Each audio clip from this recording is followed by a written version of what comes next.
Sometimes, the most broken among us carry the greatest capacity for love. Sometimes those the world has forgotten possess the power to heal what seems beyond repair. In the frontier town of Cedar Ridge, a 10-year-old girl stood on an auction block, hungry and afraid, while townspeople bid on her like property. When an Apache man stepped forward with his quiet offer, the crowd erupted in laughter. They thought they were watching the beginning of a tragic story. The horse trainer lived alone in the mountains. The girl could barely speak. Everyone expected this arrangement to fail within days. But what happened next would shake this small town to its core. Over the following weeks, something extraordinary began to unfold, something that would challenge every cruel assumption these people held about love, dignity, and second chances. What started as the town's cruel entertainment became a story that would haunt their consciences forever. But would it be enough to change their hearts? Before we jump back in, tell us where you're tuning in from, and if this story touches you, make sure you're subscribed, because tomorrow I've saved something extra special for you. The morning sun painted the Arizona mountains in shades of copper and gold, casting long shadows across the valley where Joaquin Delgado had made his solitary home for the past 15 years. At 54, his weathered hands moved with practiced precision as he worked with a spirited Mustang in the makeshift corral behind his modest cabin. The horse, wild-eyed and trembling, had been brought to him by a desperate rancher whose other trainers had given up. But Joaquin understood the language of broken spirits. He spoke it fluently himself. His fingers traced the warm leather medicine pouch that hung from his belt, a habit born of years of seeking comfort from the sacred herbs and small turquoise stone his grandmother had given him as a boy. The pouch had survived everything: the death of his beloved wife Maria during childbirth, the brutal loss of his daughter Elena 15 years ago, and the long years of exile from a world that saw his Apache blood as a mark of something less than human. Elena had been only 12 when the raiders came. They called themselves settlers, but they were little more than thieves with land grants, burning out Apache families who had lived in these mountains for generations. Joaquin had been away, trading horses in Tucson, when the smoke began to rise from what had been his first home. By the time he returned, there was nothing left but ashes and the small grave his neighbors had dug for his daughter. The town of Cedar Ridge lay 20 miles down the winding mountain path, a collection of wooden buildings and broken dreams clustered around a main street that turned to mud with the first hint of rain. It was not a place that welcomed men like Joaquin. Yet it was the only settlement within a day's ride where he could buy supplies and occasionally find work. His reputation as a horse trainer was grudgingly acknowledged even by those who would not meet his eyes when they spoke to him. Sheriff Tom Coleman was perhaps the only man in Cedar Ridge who treated Joaquin with something approaching respect. A former cavalry officer who had served alongside Apache scouts during the Indian Wars, Coleman understood that honor and courage were not determined by the color of a man's skin or the language of his prayers. Still, even Coleman's support came with careful boundaries. Public acknowledgement was a luxury neither man could afford in a town where prejudice ran as deep as the nearby creek. The town's other notable residents painted a portrait of frontier life in all its complexity. Doc Harrison had once been a respected physician in San Francisco, before whiskey became his closest companion, and his medical practice became a series of drunken house calls that often did more harm than good. Mayor Jacob Whitman owned the largest ranch in the area and ruled Cedar Ridge with the casual corruption of a man who had never been challenged by anyone with the power to stop him. Sally Peterson ran the town's only saloon and boarding house, serving meals and dispensing wisdom in equal measure to anyone willing to listen. It was Sally who had first suggested that Joaquin might find more work if he moved closer to town, but he had declined with the quiet dignity that marked all his interactions with the outside world.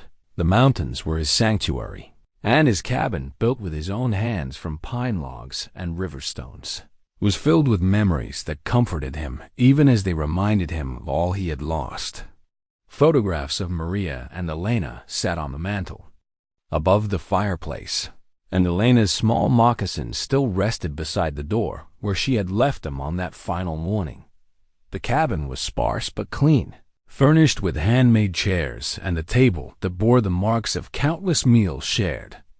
In happier times, Joaquin had carved most of the furniture himself during the long winter months when the mountain passes were blocked by snow and he had nothing but time and memory for company. The walls were decorated with traditional Apache crafts, woven baskets, beaded belts, and a ceremonial war shield that had belonged to his grandfather, reminders of a culture that existed now mainly in his own careful preservation of its traditions. His daily routine rarely varied.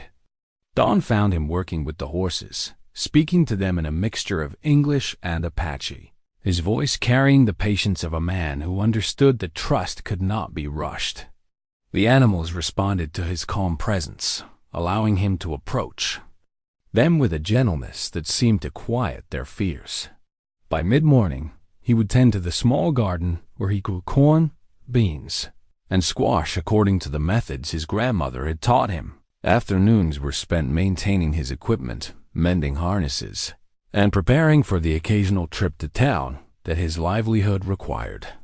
These visits to Cedar Ridge were exercises in endurance, tests of his ability to maintain his dignity in the face of whispered comments and suspicious stares.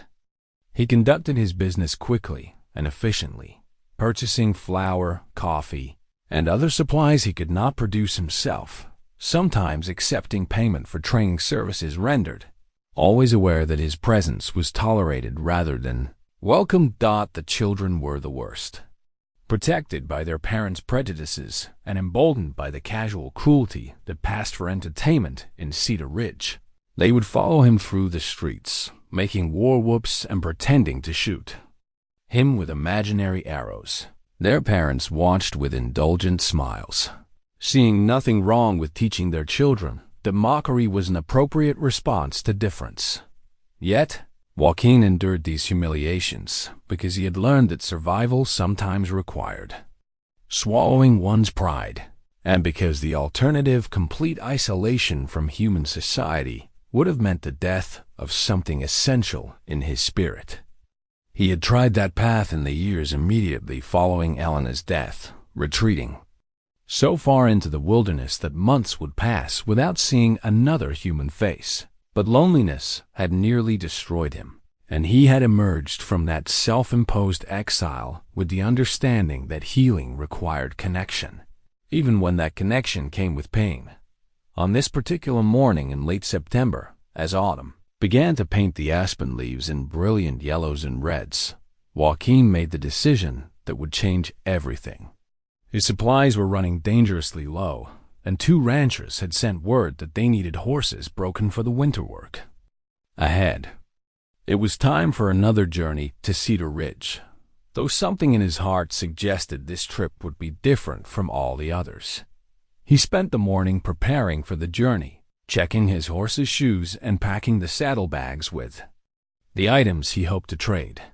The medicine pouch felt heavier than usual against his hip, as though the sacred objects within were trying to tell him something important. His grandmother had always said that the spirits spoke through such signs, and Joaquin had learned not to ignore the subtle warnings and encouragements that seemed to emanate from the world around him.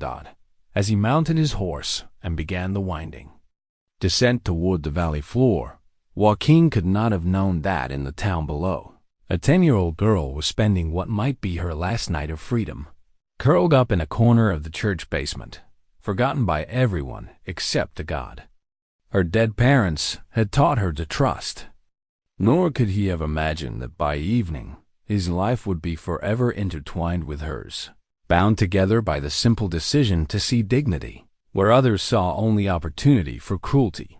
The sun was climbing toward its zenith when Cedar Ridge came into view, its buildings shimmering in the heat like a mirage of civilization in the vast emptiness of the territorial landscape.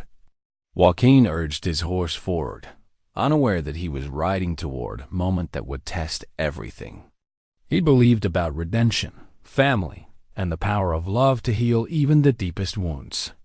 The crowd had gathered earlier than usual that Tuesday morning, drawn by the promise of entertainment that came disguised as civic duty. Word had spread through Cedar Ridge like wildfire that the town council had finally decided what to do about the orphan girl who had been living in the church basement for the past 3 weeks, eating scraps and wearing the same tattered blue dress she had worn since the wagon train attack that killed her adoptive parents. Lucy stood on the wooden auction block that normally displayed livestock and farm equipment, her thin frame trembling, despite the warmth of the September sun. The dress that hung on her small body had once been a cheerful blue, the kind of garment that suggested Sunday school and family picnics, but weeks of neglect had turned it into something that spoke only of abandonment and loss. It was the sole possession that connected her to the life she had known before the Apache raiders had descended on the wagon train, killing everyone except a 10-year-old girl who had hidden beneath her adoptive mother's body until the shooting. Mayor Whitman stood beside the block, his substantial belly straining against a vest that had seen better days, addressing the crowd with the practiced rhetoric of a man who had learned to present cruelty as necessity. Now, folks, we all know the situation here. This girl has been a burden on our community resources for too long. The church can't keep feeding her indefinitely, and we don't have the facilities for long-term care of orphans. The most practical solution is to find her a home with someone willing to take responsibility for her upkeep. The bidding had started with farmers looking for cheap labor and merchants seeking household help. Tom Bradley, who ran the dry goods store, offered $50 for someone to help with cleaning and inventory. Old Pete Morrison, Wade Morrison's uncle, suggested $75 for a girl who could tend chickens and help with laundry. Each bid was accompanied by speculation about how much work could be expected from someone so small, and whether she would last through the winter. Lucy's eyes darted frantically from face to face in the crowd, searching for any sign of kindness or compassion, but finding only the calculating stares of people evaluating livestock. She had not spoken since the wagon train attack, the words locked somewhere deep inside her throat by trauma that no one in Cedar Ridge understood or seemed inclined to address. The silence that surrounded her was not empty. It was full of screams that only she could hear, full of her adoptive mother's final words telling her to be brave, full of prayers that seemed to go unanswered in a world where little girls could be sold like cattle. Doc Harrison stood at the edge of the crowd, a flask barely concealed in his jacket pocket, watching the proceedings with the detached interest of a man who had seen too much of human nature's capacity for casual cruelty. Sally Peterson had positioned herself near the church steps, her arms crossed and her expression suggesting that she found the entire spectacle distasteful but felt powerless to intervene. Sheriff Coleman maintained his position by the jail, officially present to ensure the legality of the proceedings, but clearly uncomfortable with his role as enforcer of the town's collective conscience. The bidding continued with mechanical precision, each offer reducing Lucy further from a human being to a commodity with a price tag. She could see the calculations in their eyes, how much food she would require, how much work could be extracted from her small hands, whether she would live long enough to justify the investment. The tattered blue dress fluttered in the morning breeze like a flag of surrender, and Lucy wrapped her thin arms around herself in a gesture that was both defensive and heartbreaking. Then, cutting through the crowd's murmur like a knife through cloth, came a voice that spoke with quiet authority. $100. The crowd turned as one toward the source of the bid, and a collective gasp rose when they saw Joaquin Delgado stepping forward from where he had been observing the proceedings from beside the blacksmith shop. His weathered face showed no emotion, but his dark eyes were fixed on Lucy, with an intensity that seemed to cut through the space between them like a lifeline thrown to a drowning person. The laughter began. Almost immediately, a cruel sound that rolled through the crowd like thunder. Before a storm, men slapped their thighs and women covered their mouths to hide their smirks, but the amusement was anything but hidden. The idea of the Apache horse trainer bidding on a white girl struck them as the height of absurdity, a joke that would provide entertainment for weeks to come. "Did you hear that, boys?" called out Pete Morrison, his voice carrying clearly across the square. "The Apache thinks he's gonna buy himself a little white girl. What's he planning to do with her up in those mountains? Teach her to scalp folks?"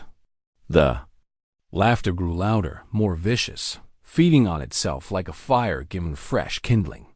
Someone in the back shouted, "Maybe he wants to train her like one of his horses." Another voice added, "Give it a week before he brings her back, assuming she survives that long." Mayor Whitman raised his hands for silence. Though his own expression suggested he found the situation more amusing than problematic. "Now, Mr. Delgado, are you certain you understand what you're bidding on here? This is a legal adoption arrangement, not a temporary work situation." Joaquin's voice remained steady, unaffected by the crowd's mockery. "I understand perfectly. $100 for the girl's care and upbringing." Lucy's eyes had locked onto Joaquin's face during the exchange, and something in his expression, a gentleness that seemed impossible given the hatred surrounding them, made her stop trembling for the first time since she had been placed on the block. She could not have articulated what she saw in his weathered features, but years later she would remember this moment as the first time since the wagon train attack that she felt truly seen by another human being. The crowd's amusement began to take on an edge of genuine malice as the reality of the situation sank in. This was not just entertainment. This was an Apache man actually attempting to claim custody of a white child. And the implications of such an arrangement stirred prejudices that ran deeper than simple mockery.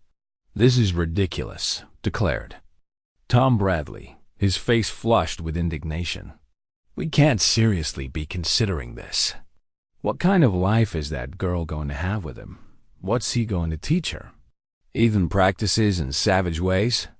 Sheriff Coleman stepped forward, his voice carrying the authority of his office, even as his personal discomfort with the situation was evident. "The bidding is legal, folks.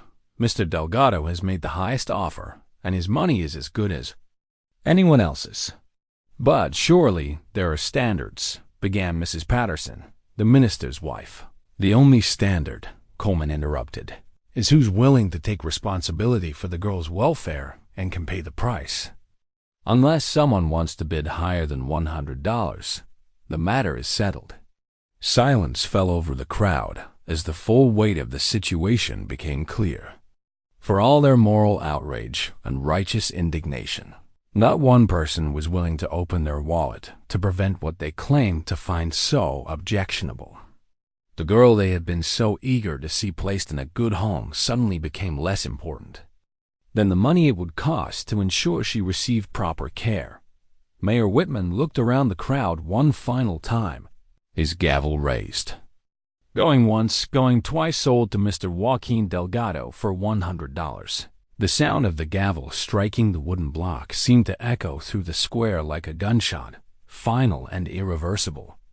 Lucy remained frozen on the platform, uncertain whether this development represented salvation or simply a different kind of danger.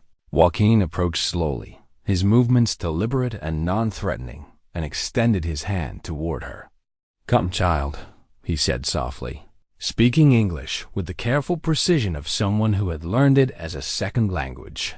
"You are safe now."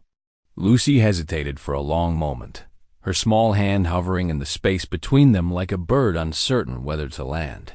The crowd watched in fascination, their earlier laughter replaced by a silence that felt heavy with anticipation and dread. Then, with a courage that surprised everyone, including herself, Lucy placed her trembling fingers in Joaquin's weathered palm and allowed him to help her down from the auction block.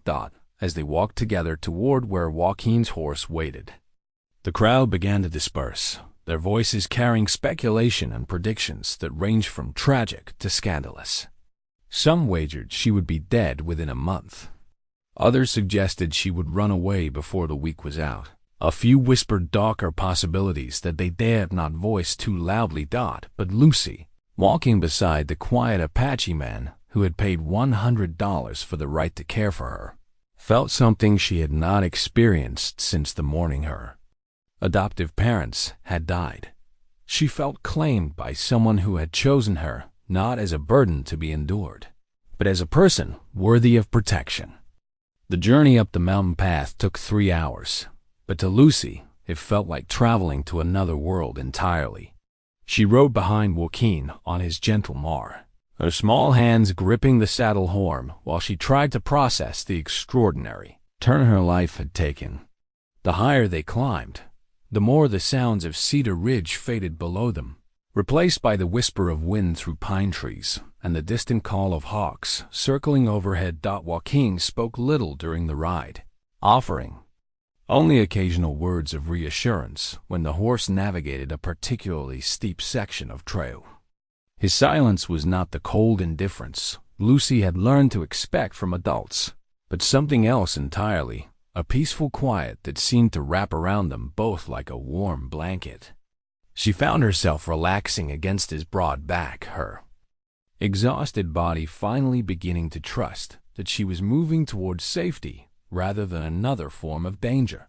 When they finally reached the cabin, Lucy's first thought was how different it was from anything she had expected. The building was modest but well-maintained, built from logs that had weathered to a warm honey color and surrounded by a small garden where corn and beans grew in neat rows. A corral held several horses who raised their heads curiously at the newcomers, and smoke drifted peacefully from the stone chimney into the clear mountain air. "This is your home now," Joaquin said simply as he helped her down from the horse. "Come, let me show you where you will sleep." The cabin's interior was sparse but clean, furnished with handmade furniture that spoke of patient craftsmanship and careful attention to detail. Lucy's eyes were drawn immediately to the photographs on the mantel, a beautiful Apache woman with kind eyes and a young girl who might have been her own age, both frozen in time behind glass that reflected the afternoon sunlight streaming through the windows. Joaquin noticed her gaze and approached the mantel slowly, his weathered fingers touching the frame that held his daughter's image. "Her name was Elena," he said softly. "She would have been about your age now, if she had lived." Lucy wanted to ask what had happened to the girl in the photograph, but the words remained locked in her throat, just as they had been since the wagon train attack. Instead, she simply nodded, understanding somehow that this cabin held its own sorrows and that she was not the only person here who knew what it meant to lose everything. Joaquin showed her to a small room at the back of the cabin, where a narrow bed covered with colorful blankets waited beneath a window that looked out over the valley. The room was simply furnished with a wooden chest for clothes and a small table that held a basin and pitcher for washing. But what caught Lucy's attention was the hand-carved wooden bowl that sat on the table, clearly new and made specifically for someone her size. "I thought you might be hungry," Joaquin explained, noting her interest in the bowl. "I have stew cooking and bread that is still warm from the oven." The meal was the first real food Lucy had eaten in weeks.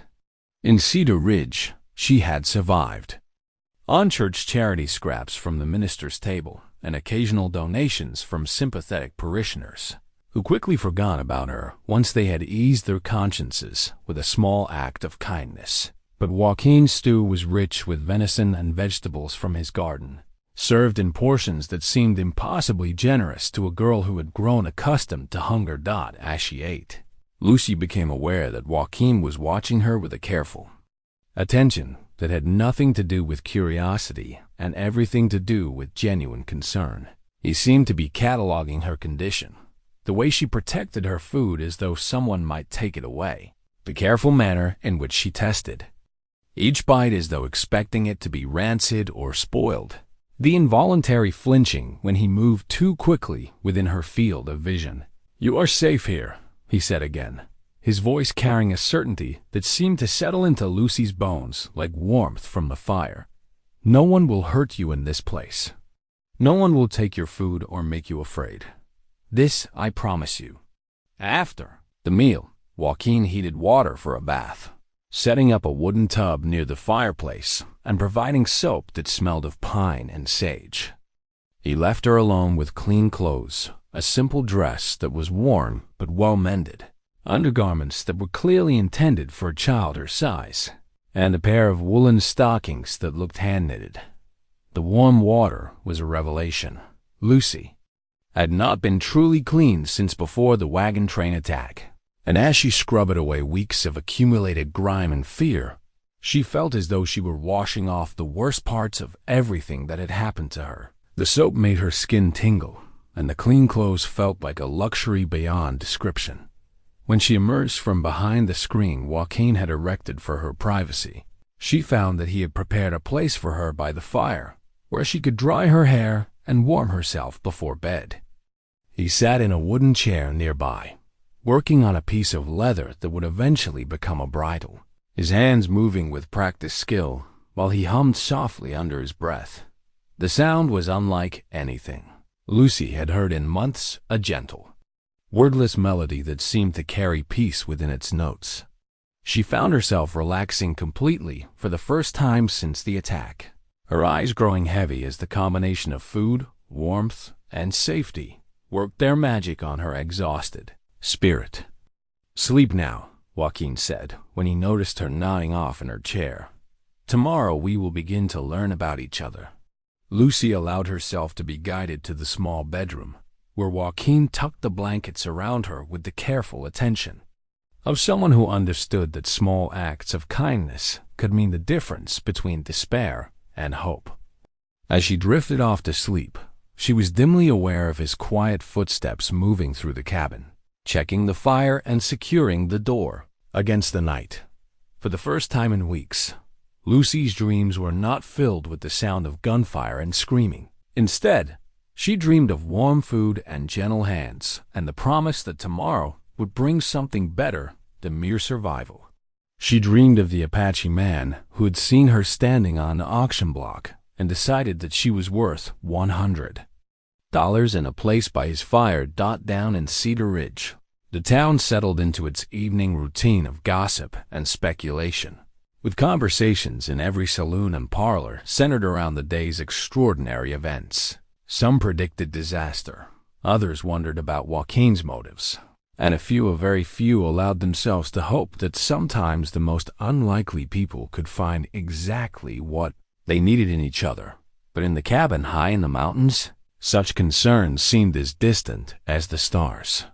Here, an Apache man and a traumatized girl were beginning the careful process of becoming a family, one small kindness at a time. A week passed before Lucy spoke her first word to Joaquin, and when it came, it was not in response to any direct question or encouragement, but as a simple statement of fact that seemed to surprise them both.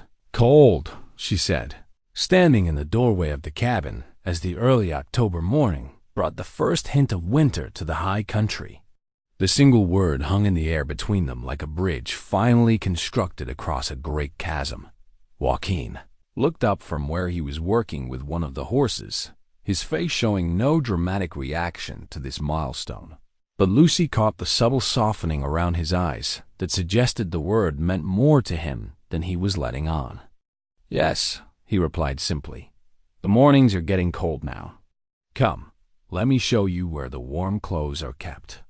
From that moment forward, Lucy began to emerge slowly from the shell of silence that had protected her during the worst of her trauma. Her vocabulary returned gradually, first with basic needs and observations, then with questions about the animals and the routines of mountain life, and finally with the kind of idle chatter that suggested she was beginning to feel safe enough to simply think out loud. Joaquin proved to be a patient teacher, answering her questions with the same quiet dignity he brought to everything else.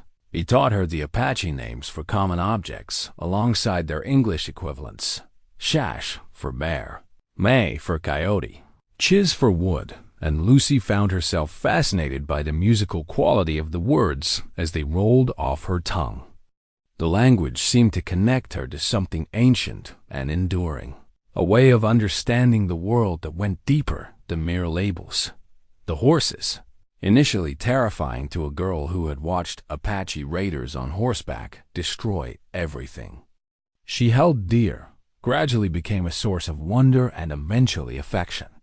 Joaquin introduced her to each animal individually, teaching her their names and personalities, showing her how to approach them without causing alarm, and demonstrating the basic skills of grooming and feeding that were essential to their care. "This one is called Cimarron," he explained, running his hand along the neck of a chestnut mare with intelligent eyes and a gentle disposition. "She was wild once, like you. It took time for her to learn that not all humans meant her harm." Lucy reached out tentatively to touch the horse's neck, marveling at the warm softness of the coat and the patient stillness with which Cimarron accepted her inexperienced caresses. It was a moment of connection that seemed to heal something inside her that she had not even realized was broken down as the days grew shorter and the leaves on the aspen trees turned brilliant gold. Lucy began to take on small responsibilities around the cabin. She helped with cooking, learning to prepare the simple but nourishing meals that sustained mountain life. She assisted with feeding the animals, gradually taking over complete responsibility for the chickens, whose eggs provided a reliable source of protein through the winter months. She even began helping with the washing, though her small hands could not yet manage the heavier items that required more strength. Each task was taught with patient explanation and quiet encouragement. Joaquin never raised his voice or showed frustration when she made mistakes, and Lucy found herself relaxing into a routine that felt more like family life than anything she could remember from her brief time with her adoptive parents.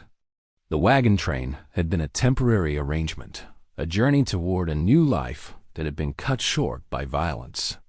But this mountain existence felt permanent in a way that she had never experienced before.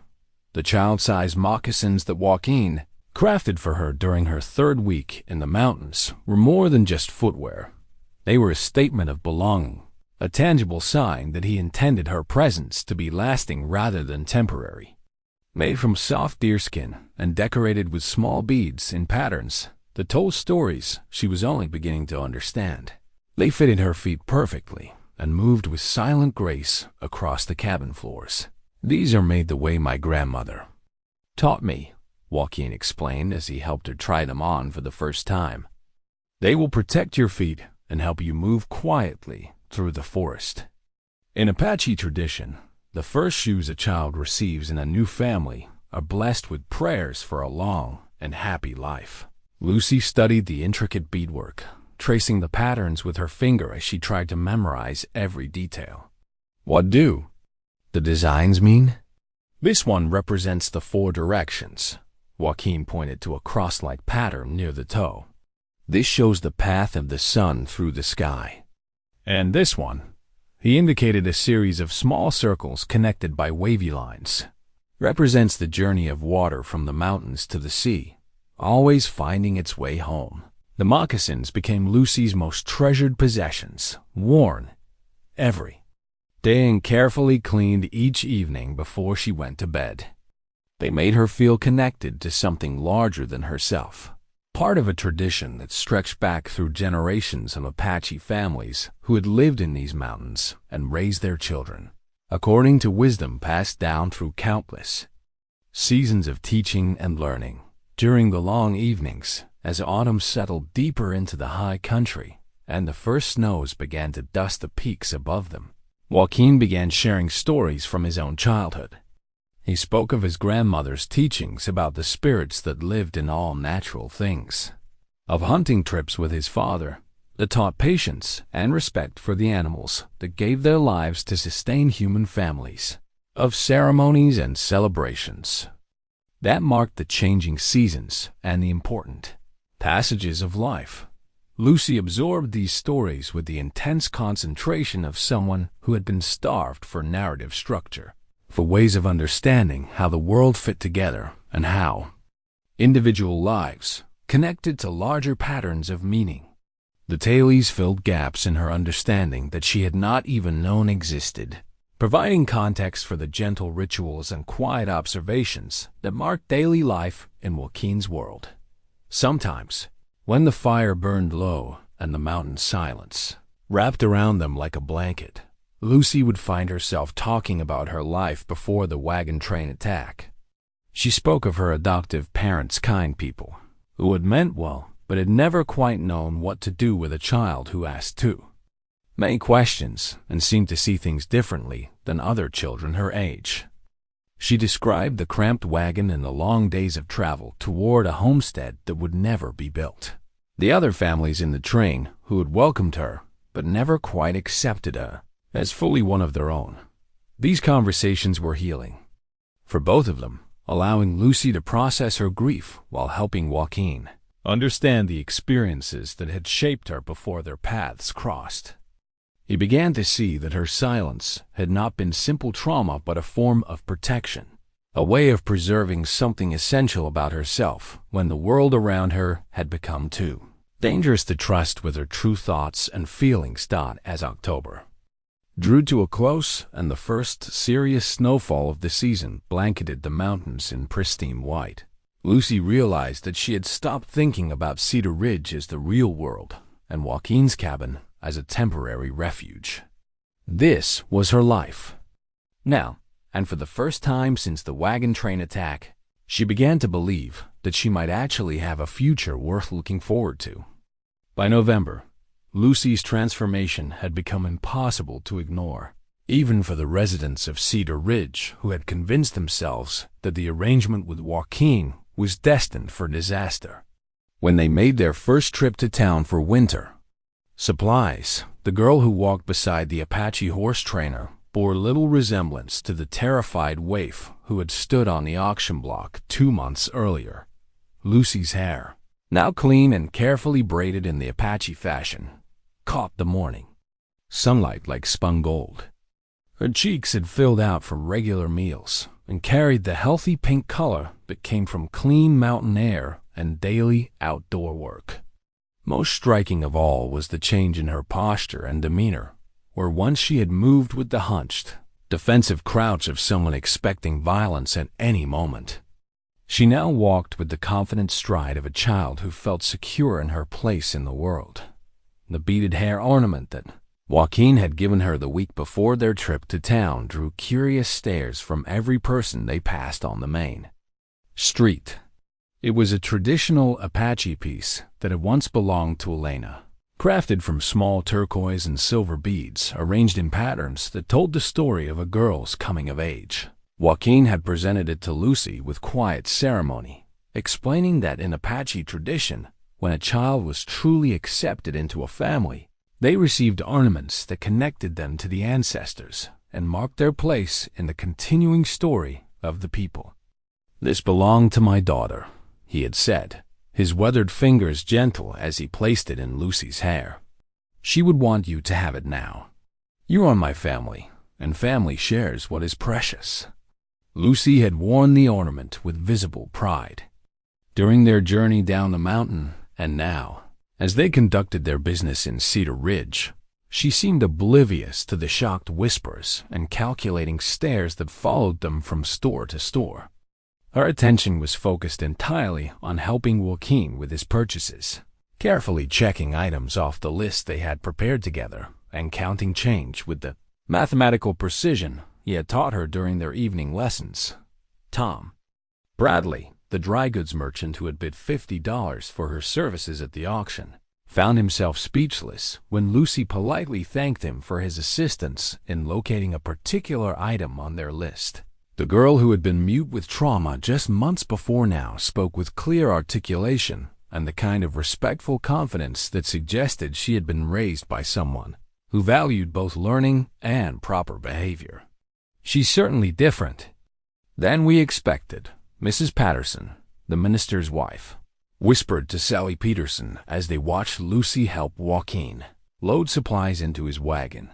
Sally's response carried a note of something that might have been admiration. "She looks healthy, happy, even." More than can be said for most of the children in this town, if we're being honest about it. The change in Lucy was not lost on the children of Cedar Ridge either, though their reaction was more complex than simple surprise. The same boys and girls who had tormented Indian visitors with mock warps and pretend arrows found themselves uncertain how to respond to Lucy's quiet dignity and obvious affection for her guardian. When Billy Morrison, Pete's grandson, attempted to continue the cruel game by making shooting gestures behind Joaquin's back, Lucy turned and fixed him with a stare that was so steady and unafraid that the boy actually took a step backward.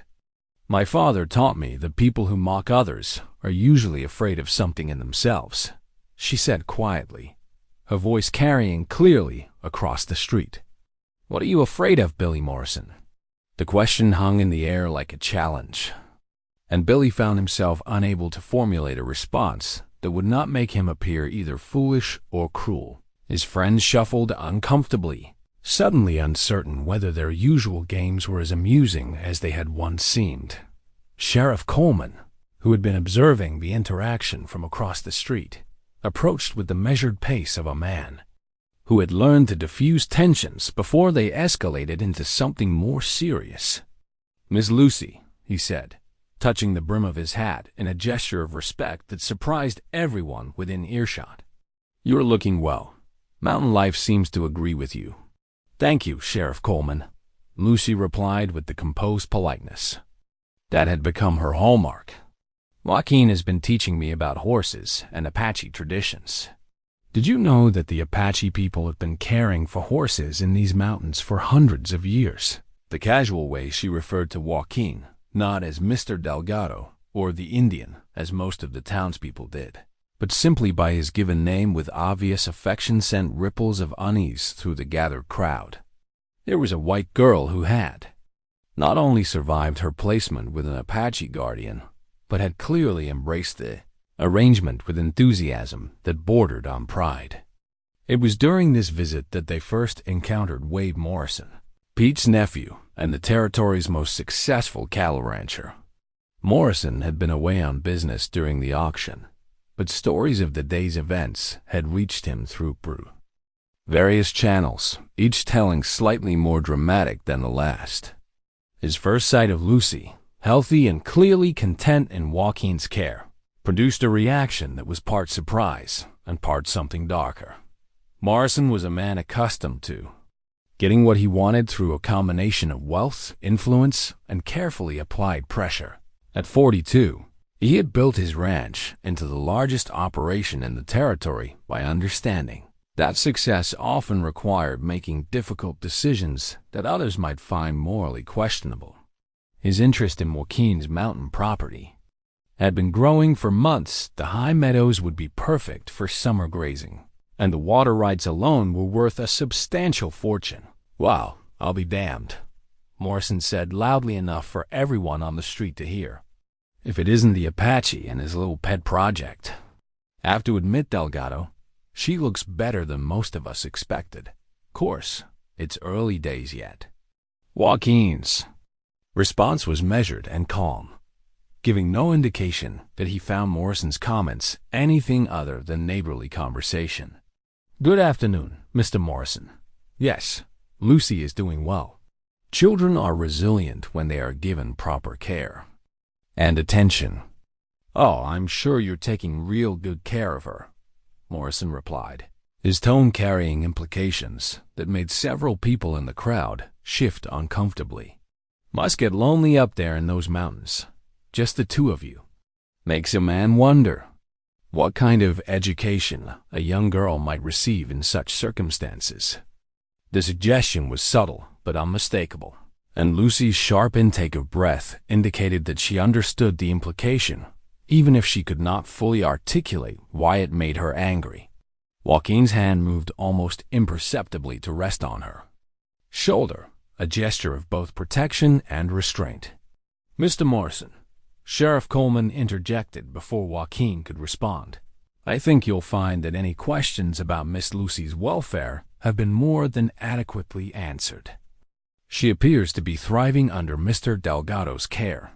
Unless you have specific concerns that warrant official investigation, I suggest we let these folks finish their business in peace."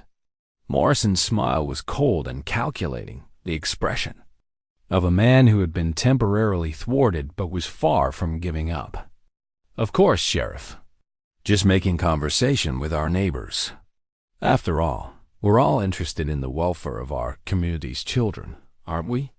The rest of their business in town was conducted under a cloud of tension that Lucy could feel but not entirely understand. She noticed the way conversation stopped when they approached, the manner in which people suddenly found urgent business elsewhere when Joaquin attempted to conduct normal transactions. Most disturbing of all was the way some of the adults looked at her, not with the curiosity or even disapproval she had expected, but with something that felt like pity, as though they knew something terrible about her situation that she herself had not yet realized. It was Sally Peterson who provided the first clear explanation of what was happening. As they prepared to leave town, she approached their wagon with a basket of supplies that she claimed were extras from her kitchen, but which Lucy suspected had been purchased specifically for them. "Mr. Delgado," Sally said quietly, glancing around, to make sure they would not be overheard, "I want you to know that there are folks in this town who see what you've done for this girl, and we think you're a good man. Don't let the others convince you otherwise. Some people just can't stand to see their assumptions proven wrong." She turned to Lucy with a smile that was both warm and sad. "You take care of yourself, honey. And you remember that not everyone thinks like Wade Morrison and his crowd. Some of us can see a blessing when it's standing right in front of us."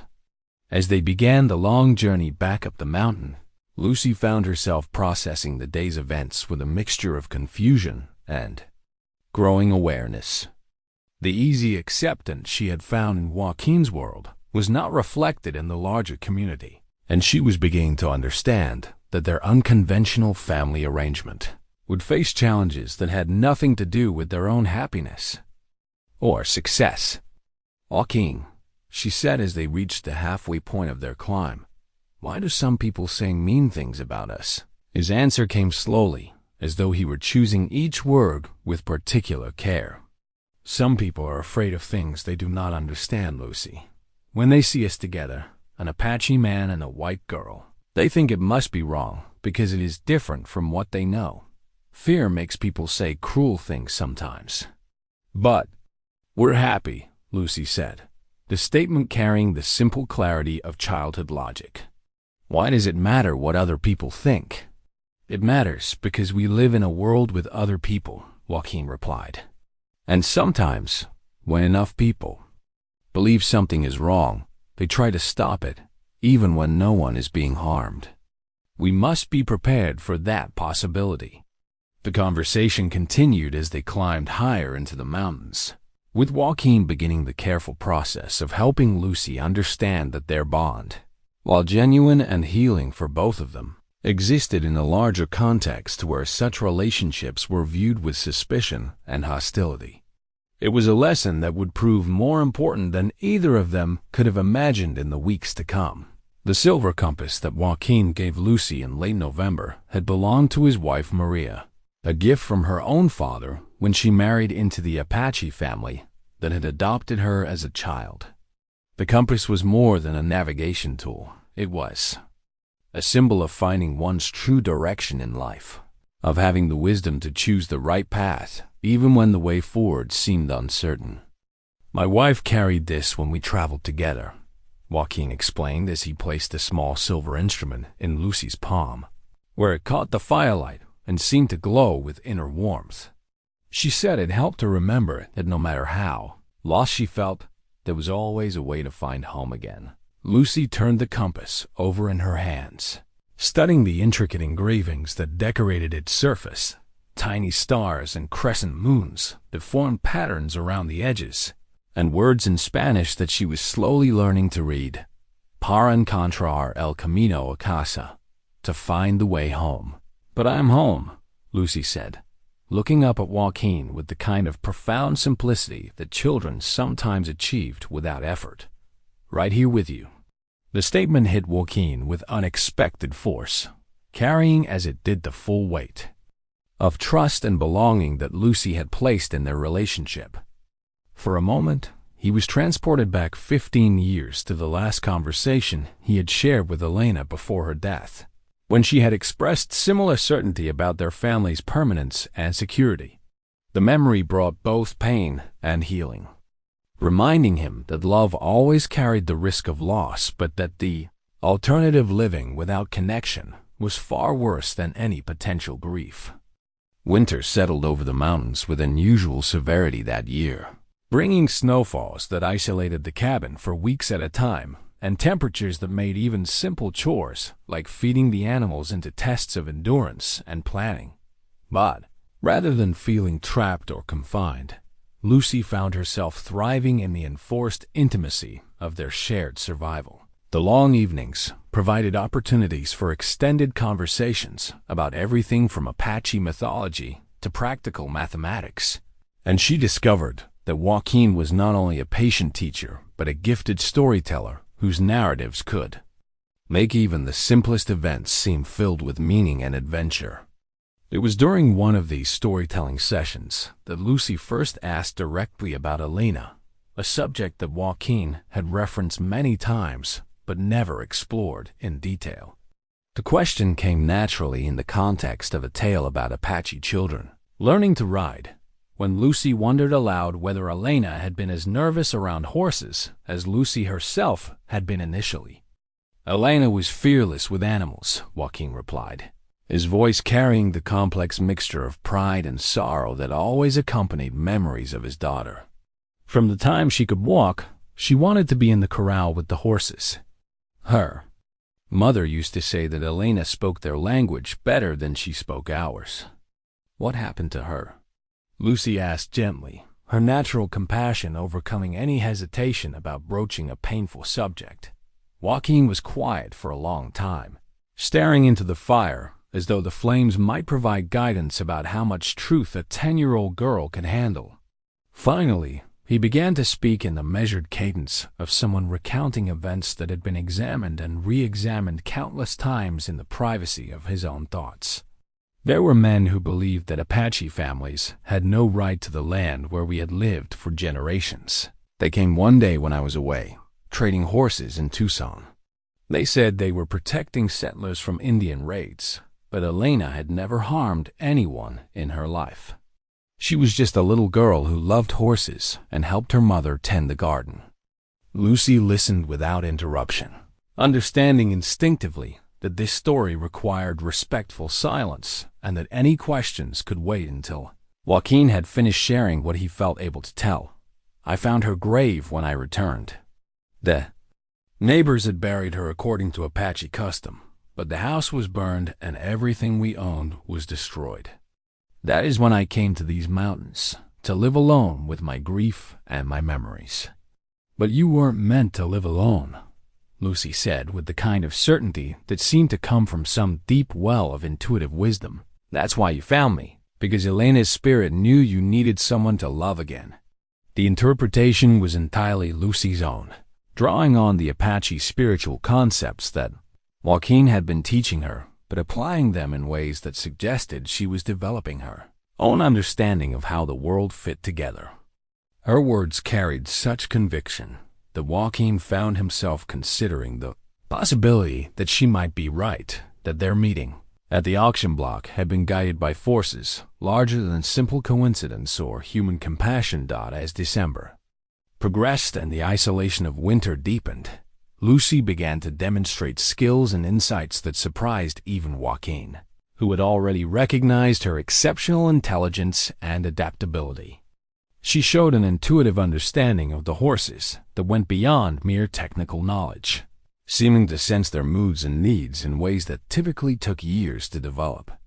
Her facility with both English and Apache languages continued to improve rapidly, and she began incorporating elements of both cultures into her daily life with the unconscious ease of someone who had been born into a bicultural family. Most remarkably, Lucy began showing signs of the kind of spiritual awareness that Apache tradition associated with individuals who had been touched by profound loss and transformation. She would sometimes pause in the middle of routine activities, her attention focused on something that Joaquin could not see or hear, before announcing that a storm was coming or that one of the horses needed extra attention. These predictions proved accurate with such regularity that Joaquin began to wonder whether her traumatic experiences had awakened abilities that might otherwise have remained dormant. The growing bond between them was not without its challenges. Lucy's nightmares, while less frequent than in the early weeks, still occasionally interrupted their sleep with screams that carried the echo of wagon train violence. Joaquin's own struggles with attachment and the fear of losing another child sometimes made him emotionally distant, prompting periods of confusion and hurt feelings that required careful navigation and honest conversation to resolve. But these difficulties were overshadowed by the daily evidence of their mutual healing and growth. Lucy's laughter, once a rare and tentative sound, became a regular feature of their household music. Joaquin found himself singing again old Apache songs that he had not voiced since Elena's death, melodies that seemed to flow naturally from a heart that was learning to hope again. It was during this period that the first serious threats to their arrangement began to emerge from Cedar Ridge. Wade Morrison's interest in Joaquin's land had evolved from casual desire into active planning, and he had begun spreading stories throughout the territory about the inappropriate relationship between the Apache horse trainer and his white ward. These rumors, embellished with each telling, painted increasingly lurid pictures of what might be happening in the isolated mountain cabin during the long winter months. Doc Harrison, who had maintained his sobriety largely through weekly visits to check on Lucy's welfare, brought word of these developing problems during one of his December trips to the cabin. His medical examinations had consistently found Lucy to be in excellent health, and his reports to the town had helped counter some of the more extreme speculation about her treatment. But Morrison's campaign was beginning to gain traction among people who were predisposed to believe the worst about Apache intentions and capabilities. There's talk of bringing in a territorial judge to review the adoption arrangement. Doc Harrison warned during his final visit before the winter storms made travel impossible. Morrison's been saying that proper procedures weren't followed, that a white child shouldn't be placed with an Indian guardian without more oversight. The warning hung between them like a sword suspended by a thread, casting a shadow over what had been the happiest months of both their lives.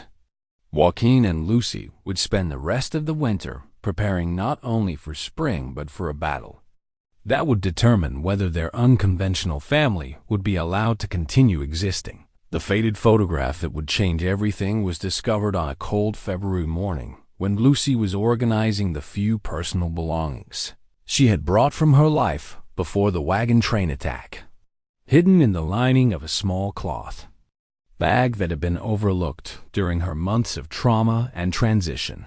The daguerreotype was wrapped in a piece of oiled cloth that had protected it from moisture and damage. Lucy's hands trembled as she unwrapped the photograph, expecting to see the familiar faces of her adoptive parents, the missionary couple who had taken her in as an infant and raised her with kindness but always with the subtle distance that marked her as someone who had been claimed rather than born into their family. Instead, she found herself staring at an image that made no sense within the context of everything she believed about her own history. The photograph showed a young Apache woman holding an infant, both standing beside a wooden building that bore the unmistakable signs of a mission church. Behind them, partially visible in the frame, stood a white man and woman whose clothing identified them as missionaries or church workers. But it was not the mixed nature of the group that shocked Lucy. It was the recognition that the Apache woman in the photograph bore an unmistakable resemblance to her own features, and that the infant being held could very well have been herself. "Joaquin," she called, her voice carrying a note of confusion and wonder that brought him quickly to her side. "I found something. I think you need to see this." Joaquin examined the photograph with the careful attention of someone who understood that images could carry information that transcended their immediate appearance. His weathered fingers traced the edges of the daguerreotype as his eyes moved from face to face, noting details that Lucy had missed in her initial shock of recognition. "This woman," he said slowly, pointing to the Apache figure in the center of the image. "She is wearing the traditional dress of the Chiricahua people. And this building, I know this place. It was the San Carlos Mission, where Spanish priests worked with Apache families in the years before the Great Removals." Lucy leaned closer, studying the photograph with new intensity. "But what does this mean?" "My adoptive parents told me I was an orphan from back east, that they had taken me in as an infant when my birth parents died of fever. They never said anything about Apache heritage or missions or any of this." Joaquin's expression had grown thoughtful and somewhat troubled as he continued to examine the image. "Lucy, I think your adoptive parents may not have told you the complete truth about your origins. This photograph suggests that you were not simply an orphan they took in out of charity. You may have been part of a specific program where Apache children were placed with missionary families for education and assimilation into white society." The implications of this revelation began to sink in slowly, like water soaking into dry earth. If the photograph was evidence of Lucy's true heritage, then everything she had believed about her identity and her place in the world required fundamental reconsideration. She was not a white child who had been accidentally placed with an Apache guardian. She was potentially an Apache child who had been taken from her birth culture and was now, through the strange workings of fate, finding her way home again. "But how can we be certain?"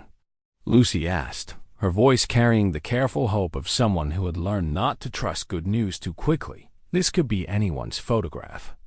Maybe it belonged to someone else in the wagon train." Joaquin turned the photograph over, revealing faded writing on the back that had been inscribed in careful script. "Ayana and her daughter, placed with the Matthews family for Christian education, 1855. Below that, in different handwriting, someone had added, 'Our precious girl. May God keep her safe, J. and M. Matthews.'" "Ayana," Joaquin said softly, the Apache name rolling off his tongue with a familiarity that suggested deep cultural knowledge. "It means eternal blossom in our language. And if this is true, if you are the daughter shown in this photograph, then your birth name was Ayana, and you are indeed Apache by blood as well as by choice." Lucy, or perhaps Ayana, stared at the photograph with new eyes, trying to reconcile this evidence with the memories and assumptions that had shaped her understanding of herself. The missionary couple who had raised her had been kind but always somewhat formal, treating her more like a beloved project than a true daughter.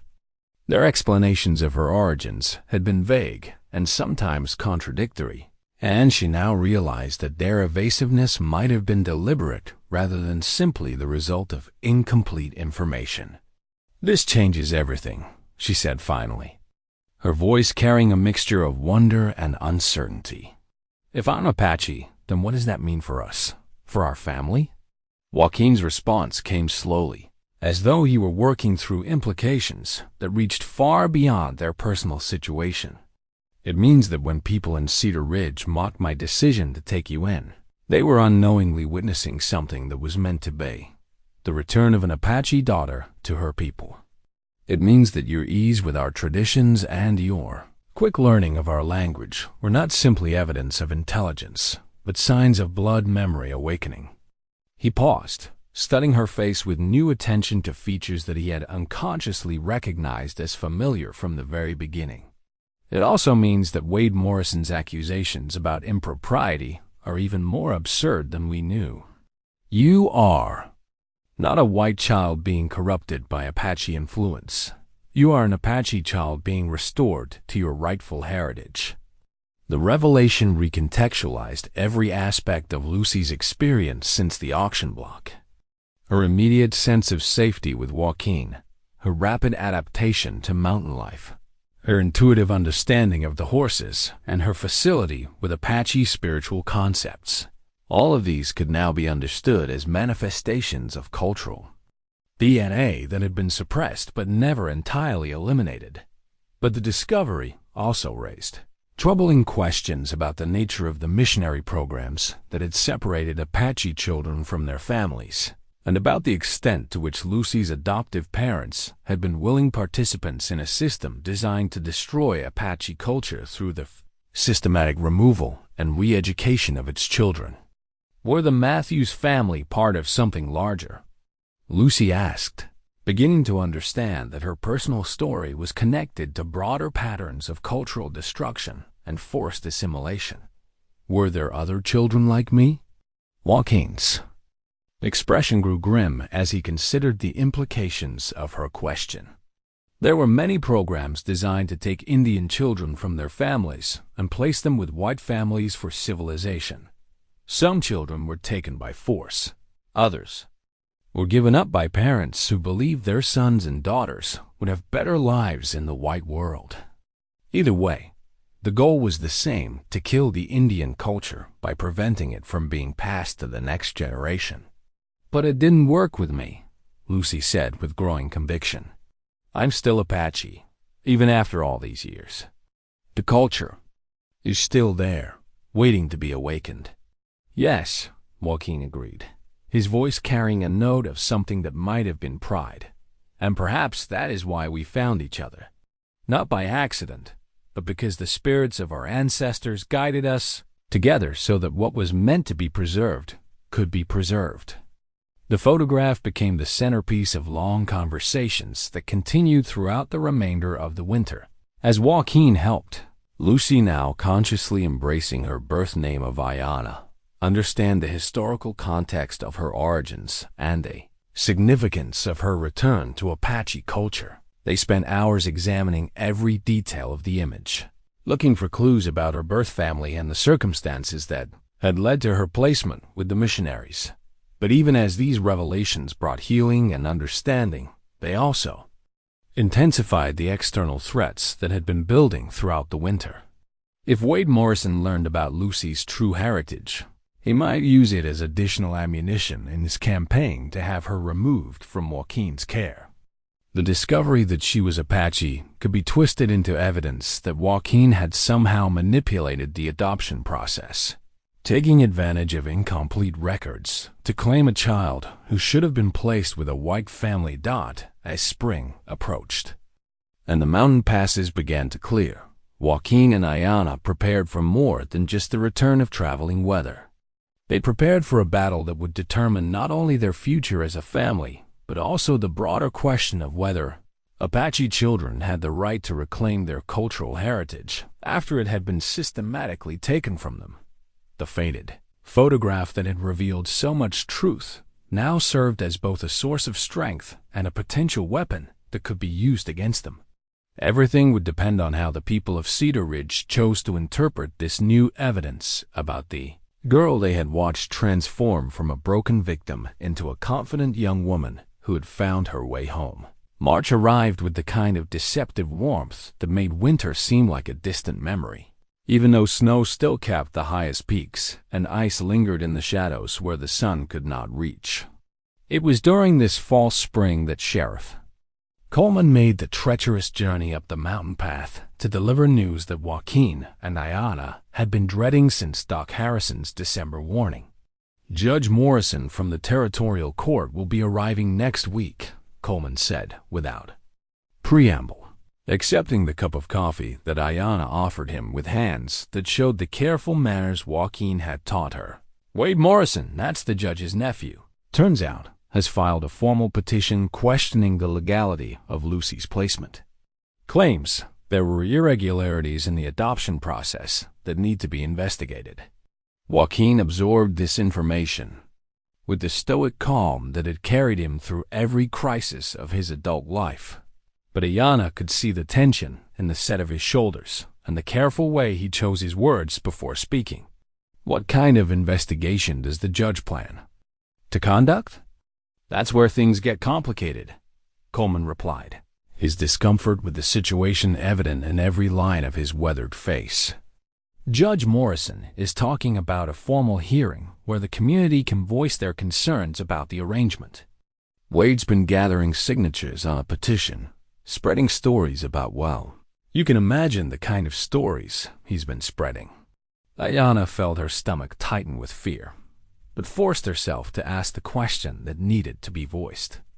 "What will happen to me if they decide the adoption was improper?" Coleman's answer was gentle but honest. "Best case scenario, you be placed with a white family in town. Worst case, well, there are institutions back east for children who can't be placed locally. Either way, it would mean separation from Joaquin, probably permanent." The brutal simplicity of the threat hung in the air like smoke from a funeral pyre. Everything they had built together, every moment of healing and growth and discovered love, could be destroyed by a legal proceeding designed to determine whether their bond was legitimate according to the prejudices of territorial law. But it was Joaquin who broke the silence with a question that surprised both Coleman and Ayanna. "What if we could prove that Ayanna is Apache by birth? Would that change the legal situation?" Coleman's eyebrows rose as he processed the implications of the question. "Are you saying what I think you're saying? That Lucy is actually Indian?" "We have evidence," Ayanna said quietly, producing the faded photograph that had revolutionized their understanding of her origins. "This was hidden in my belongings from the wagon train. It shows my birth mother and me at a mission where Apache children were placed with white families for assimilation." Coleman studied the photograph with the careful attention of a lawman who understood that evidence could make the difference between justice and persecution. "This changes things significantly. If Lucy is Apache by blood, then the question becomes whether an Apache child has the right to be raised within Apache culture. That's a very different legal argument than whether a white child should be allowed to remain with an Indian guardian. But it could also make things worse," Joaquin observed with the pragmatic pessimism of someone who had learned not to trust white justice to protect Apache interests. "Wade Morrison could argue that I manipulated the adoption process specifically to claim an Apache child, that I took advantage of incomplete records to circumvent laws designed to keep Indian children in white families." The conversation continued for hours, with Coleman helping them understand the legal landscape they would be navigating and the arguments they would need to make to preserve their family. He explained that Judge Morrison, despite sharing a name with their primary antagonist, had a reputation for fairness and adherence to territorial law rather than personal prejudice. But he also warned that community sentiment would play a significant role in the judge's decision, and that Wade Morrison had been working systematically to turn public opinion against them. "There are people in town who support you," Coleman said as he prepared to leave. "Sally Peterson has been organizing the women, and Doc Harrison has been talking to anyone who'll listen about Lucy's obvious health and happiness.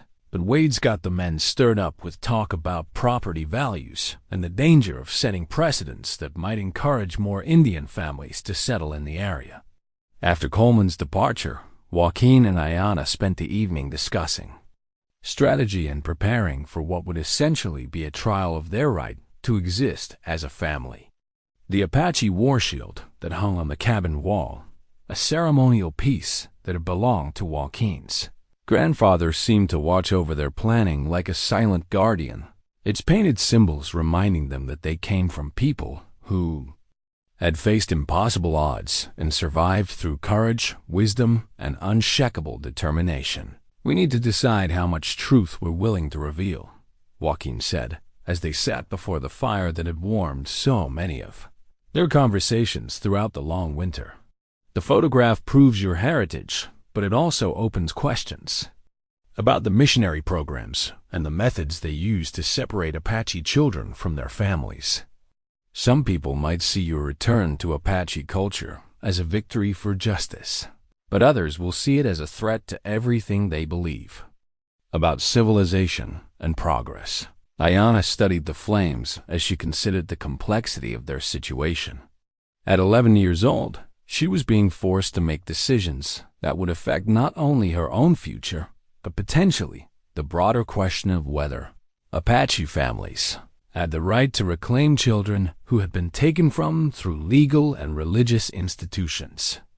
"I want to tell the truth," she said finally, her voice carrying the quiet conviction that had become her trademark. "About who I am, about what you've given me, about what family really means. People can decide for themselves whether they want to see that as something good or something threatening." The week that followed was spent in careful preparation for what they both understood might be the most important day of their lives. Joaquin taught Ayanna about Apache legal traditions, explaining how disputes were traditionally resolved through community discussion and consensus building, rather than adversarial proceedings designed to produce winners and losers. He helped her understand that their hearing would be a collision between two different ways of understanding justice and family, and that success would require not only presenting their case effectively, but also helping the community see past their own prejudices to recognize the truth of what had been accomplished. Ayanna practiced telling her story, learning to speak with confidence about her transformation from a traumatized victim to a thriving young woman who had discovered her cultural identity and found healing through love rather than institutional care. She memorized the Apache words that described family relationships and traditional values, preparing to demonstrate that her education in indigenous culture had been comprehensive and meaningful rather than superficial or corrupting. They also spent time discussing what they would do if the hearing went against them. Joaquin had contacts among Apache communities in other territories, people who might provide sanctuary if legal separation became inevitable.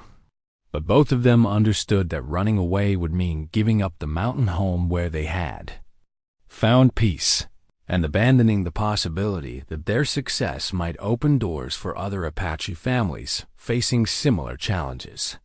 On the final evening before the hearing, as the sun set behind peaks that had witnessed countless generations of Apache families, Joaquin presented Ayanna with a gift that represented everything he hoped their relationship had accomplished. It was a traditional Apache coming-of-age dress, sewn from soft deerskin and decorated with beadwork that told the story of a girl's journey from childhood to young womanhood within the context of tribal culture. "Tomorrow, when you speak to the judge and the community, you will not be speaking as Lucy, the orphan girl who was auctioned off like livestock," Joaquin said as he helped her try on the dress. "You will be speaking as Ayanna, an Apache daughter who has found her way home and discovered who she was always meant to be." The dress fit perfectly, transforming Ayanna from a frontier child into a young Apache woman whose bearing and dignity spoke of cultural pride and family belonging.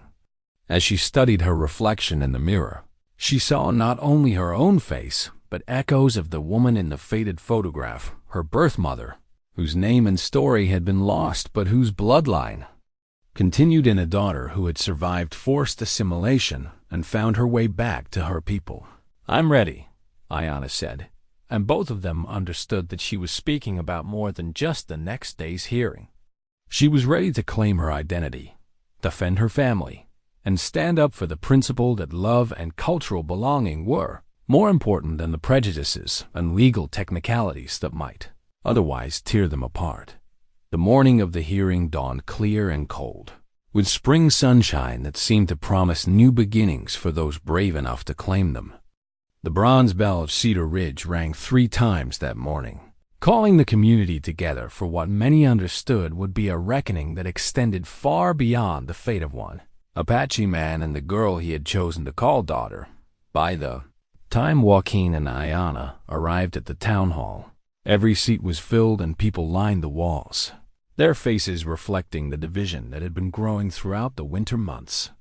Judge Morrison proved to be a stern man in his 60s, with silver hair and the kind of measured bearing that suggested he took his responsibilities seriously, regardless of personal relationships. His resemblance to Wade Morrison was evident in the sharp angles of his face, but his demeanor suggested a commitment to legal procedure that offered at least the possibility of fair treatment. "This hearing has been called," Judge Morrison announced, in a voice that carried easily through the packed hall, "to examine the circumstances surrounding the adoption of the minor child known as Lucy, and to determine whether the current arrangement serves the best interests of the child and the community."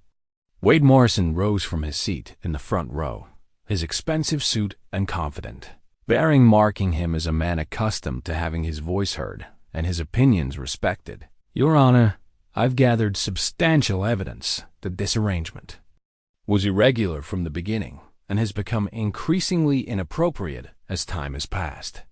The people of Cedar Ridge deserve protection from the precedent that would be set by allowing such placements to continue." The opening arguments that followed painted two completely different pictures of the same relationship.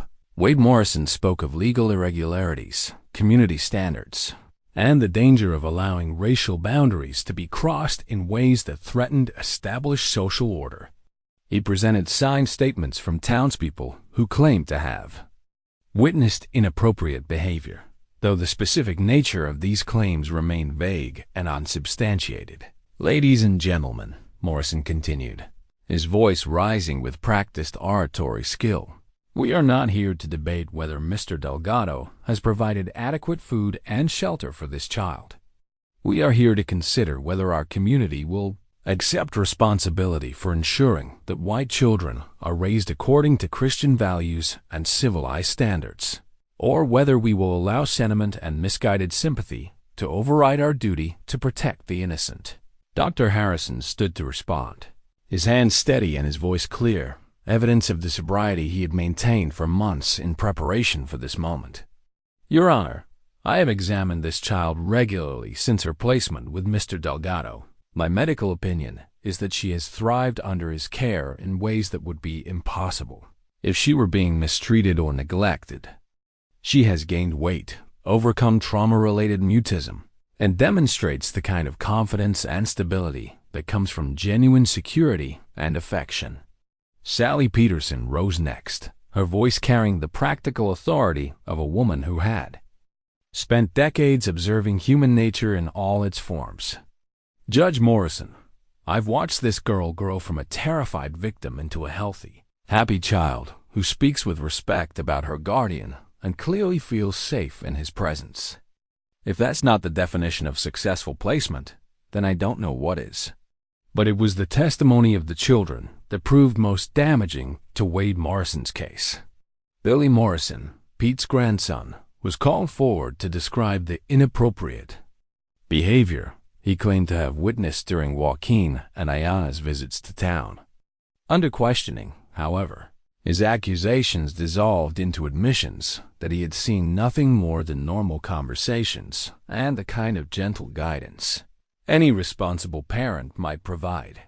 "Did you actually see Mr. Delgado do anything harmful to Lucy?" Judge Morrison asked with the patient precision of a man who understood the difference between gossip and evidence. "Well, no, sir," Billy admitted, his earlier confidence evaporating under official scrutiny.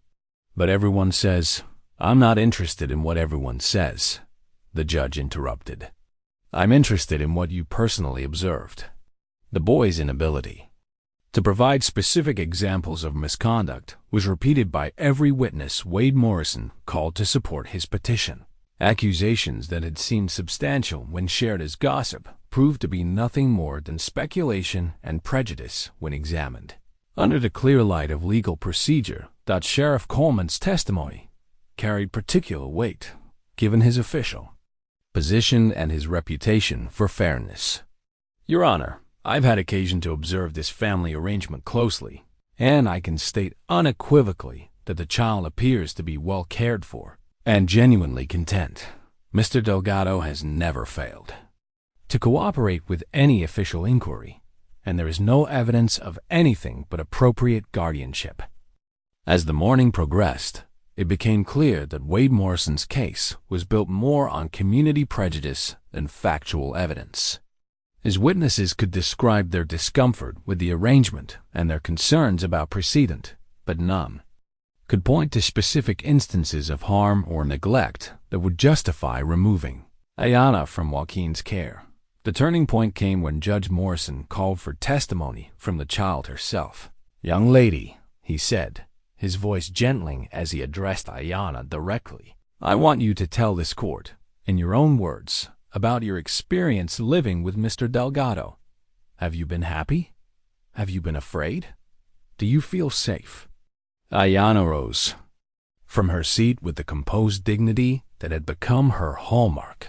But those who knew her well could see the slight tremor in her hands that revealed how much this moment meant to her. She wore the traditional Apache dress that Joaquin had given her, and the beaded hair ornament that had once belonged to Elena caught the morning light streaming through the windows. "Your Honor," she began, her voice clear and steady despite her nervousness. "Before Joaquin found me, I was broken. I couldn't speak because the words were locked inside by fear and grief. I didn't trust anyone because everyone I had ever trusted was dead. I didn't know who I was or where I belonged in the world." The hall had fallen completely silent. Every person present focused on the young girl whose transformation they had witnessed but never truly understood. "Joaquin didn't just give me food and shelter," Ayanna continued, her confidence growing as she spoke. "He gave me back my voice.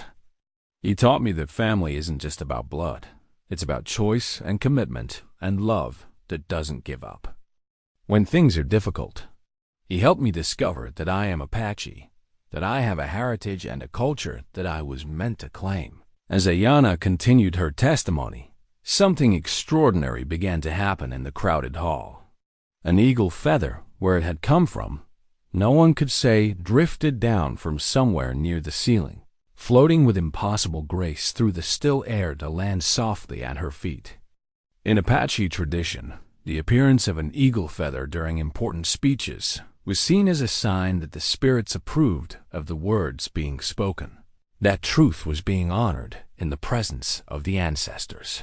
The murmur that rippled through the crowd carried notes of surprise, confusion, and for some, a recognition that they were witnessing something that transcended ordinary legal proceedings. Ayanna glanced down at the feather, then back up at Judge Morrison, her voice taking on a new quality of strength and certainty. "I want to show you something," she said, producing the faded photograph that had revealed the truth of her origins. "This is a picture of my birth mother, an Apache woman, holding me as a baby at the San Carlos mission. My real name is Ayanna, which means eternal blossom in Apache. I was taken from my people as an infant and placed with missionaries for assimilation into white society." The revelation sent shockwaves through the assembled crowd.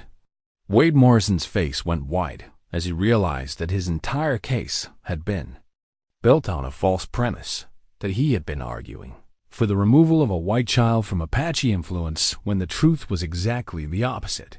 Judge Morrison examined the photograph with careful attention, noting the inscription on the back and the obvious authenticity of the image. "Are you saying, young lady, that you are Apache by birth and that your placement with Mr. Delgado represents a return to your original culture rather than an inappropriate cross-racial adoption?" "Yes, Your Honor," Ayanna replied with growing confidence, "and I want to tell you what that means to me. When Joaquin taught me Apache words, they felt familiar in my mouth, like I was remembering something I had always known. When he showed me how to approach horses with respect and patience, my hands seemed to know what to do before my mind caught up.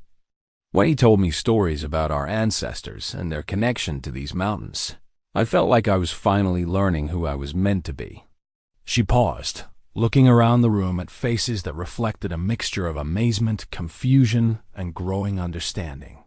"Mr. Morrison wants you to believe that I've been corrupted or damaged by living with an Apache family. But the truth is that I've been healed. I've been restored to myself in ways that would never have been possible if I had remained lost in a culture that was never really mine. Wade Morrison rose to his feet, his face flushed with anger and embarrassment. This is preposterous. Even if this photograph is authentic, it doesn't change the fact that this child was legally adopted by a white family and should be raised according to civilized standards. We can't simply allow every Indian in the territory to claim white children based on questionable documents and sentimental stories. But his outburst only served to highlight the weakness of his position. The crowd that had initially been sympathetic to his arguments about community standards and proper procedures now found themselves confronting a very different narrative, one in which an Apache child had been separated from her culture through systematic government policy and had found her way home through an extraordinary coincidence of fate and compassion. Sheriff Coleman stood again, his voice carrying new authority as he addressed the court. "Your Honor, it seems to me that if this young lady is Apache by birth, then the question before us is not whether a white child should be removed from Indian influence, but whether an Apache child has the right to be raised within her own culture by a member of her own people. That's a very different legal and moral question." Murmurs of agreement began to spread through sections of the crowd as people processed the implications of this revelation. Sally Peterson called out from the back of the room, "Seems to me that if anyone's been doing things properly, it's Mr. Delgado. That girl was lost, and he helped her find her way home." Dr. Harrison added his voice to the growing support. "From a medical standpoint, I can testify that cultural identity plays a significant role in psychological health and development. If Ayanna is indeed Apache, then her placement with Joaquin represents the best possible environment for her continued growth and well-being." Judge Morrison raised his hand for silence, and the hall gradually quieted as people waited for his response to these extraordinary developments. "Mr. Wade Morrison," he said, addressing the petitioner directly, "do you wish to continue with your petition in light of this new evidence about the child's heritage?" Wade Morrison's answer came through gritted teeth, his dream of acquiring Joaquin's mountain property slipping away along with his legal justification for challenging the adoption. "The petition stands, Your Honor.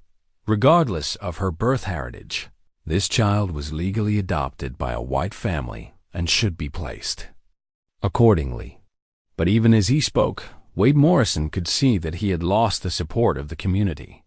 The same people who had initially rallied to his cause, based on racial prejudice, now found themselves confronting the uncomfortable reality that they had been advocating for the continued separation of an Apache child from her cultural heritage, a position that struck many as fundamentally unjust, regardless of their feelings about racial boundaries. Ayanna picked up the eagle feather that had fallen at her feet, holding it carefully as she prepared to deliver the final words that would determine her fate and that of the man who had chosen to see her worth when no one else would.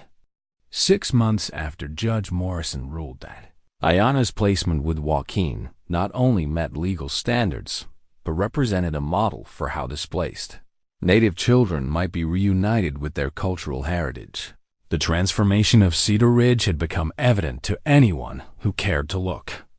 The wooden sign that Joaquin and Ayanna had carved together, "Mountain Horse Ranch, all welcome," stood at the entrance to what had become the territory's most successful integrated training facility, where Apache traditional methods combined with modern techniques to produce horses sought after by ranchers throughout the Southwest. The Harvest Festival that October bore little resemblance to the tense, divided community gathering that had preceded the hearing. Apache families from neighboring territories had joined the celebration, bringing traditional foods and crafts that were displayed alongside the usual frontier fare.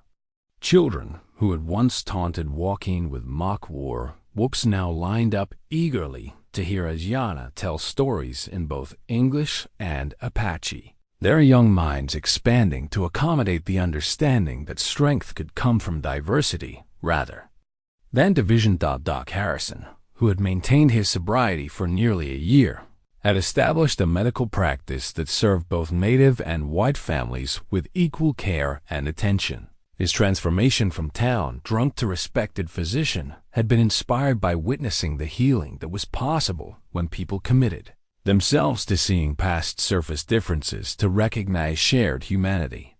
He had become Joaquin's closest friend in town, and their weekly chess games in Sally Peterson's saloon had become a symbol of the kind of unlikely friendships that were beginning to flourish throughout the community. Sally Peterson herself had expanded her business to include a trading post that featured Apache crafts alongside traditional frontier goods. The beadwork, pottery, and woven goods that Apache women produced had found an eager market among settlers who had learned to appreciate the artistry and practical value of traditional native crafts. More importantly, the trading post had become a gathering place where cultural exchange happened naturally, through shared meals and conversations that broke down barriers one interaction at a time. Wade Morrison had departed Cedar Ridge in disgrace. Shortly after the hearing, his plans for acquiring Joaquin's mountain property permanently derailed by the revelation of Aya's heritage and the community's changing attitude toward Apache residents. His ranch had been sold to cover debts he had accumulated through various failed schemes, and the land had been purchased by a consortium that included both native and white families committed to sustainable ranching practices that honored the traditional ecological knowledge of the region's original inhabitants.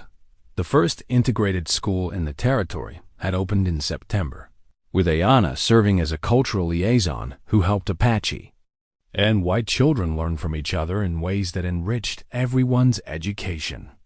Her bilingual abilities and deep knowledge of both cultures made her an invaluable bridge between communities that had once viewed each other with suspicion and hostility. The school's success had attracted attention from territorial education officials, who were beginning to consider whether forced assimilation might be less effective than voluntary cultural exchange. Sheriff Coleman had been re-elected by the largest margin in the town's history, his fair handling of the adoption hearing having earned him respect from all segments of the community. His office had become a model for even-handed law enforcement that protected everyone's rights regardless of their cultural background, and his example had influenced other lawmen throughout the territory to reconsider their own approaches to dealing with native residents. On this particular autumn evening, as the festival wound down and families began making their way home under a canopy of stars that seemed brighter than usual, Joaquin and Ayana sat together on the porch of their mountain cabin, watching the last of the lantern light fade from the valley below. The horses in their expanded corral included not only the animals they trained for sale, but also a small herd of mustangs that Ayana had gentled using techniques that combined her natural empathy with traditional Apache horse wisdom. "Do you ever wonder what would have happened if you hadn't bid on me that day?" Ayana asked, her voice carrying the thoughtful quality that had replaced the frightened silence of her early days in the mountains. Joaquin considered the question seriously, as he did all of her inquiries about their life together. "I think the spirits would have found another way to bring us together," he said finally. "Some connections are meant to be, no matter how unlikely they might seem to those who don't understand the deeper patterns that guide our lives." Ayana nodded, understanding that their bond had been forged not just by circumstance and choice, but by forces that transcended ordinary human planning. She had grown into a confident young woman who moved easily between Apache and white communities, serving as a translator not just of languages, but of cultural values and perspectives that helped others see past their limitations to recognize possibilities they had never imagined. The medicine pouch that Joaquin still wore at his belt now contained not only the sacred items his grandmother had given him, but also a small braid of Ayana's hair, cut during a ceremony that had formally adopted her into his family according to Apache tradition. The ritual had been witnessed by representatives from several tribes as well as supportive members of the Cedar Ridge community. marking a new chapter in relationships between native and white families in the territory. As they prepared to go inside for the evening, Ayana paused to look back toward the town, where lights still flickered in windows, where families were settling down for the night. "Joaquin," she said softly, "thank you for seeing me when everyone else saw only a problem to be solved." "Thank you for teaching me that healing is possible," he replied, "and that love is stronger than fear when people have the courage to choose it." The wooden sign at the entrance to their ranch gleamed softly in the moonlight, its carved letters promising welcome to all who approached with open hearts and respect for the wisdom that could be found in difference. It was a promise that had transformed not just their own lives, but an entire community's understanding of what family, belonging, and home could mean when defined by love rather than limitation. In the distance, a coyote called to its mate, and Ayana smiled as she recognized the sound as one of celebration rather than loneliness. Everything had found its proper place in the world, and tomorrow would bring new opportunities to build bridges across the spaces that had once seemed impossible to cross.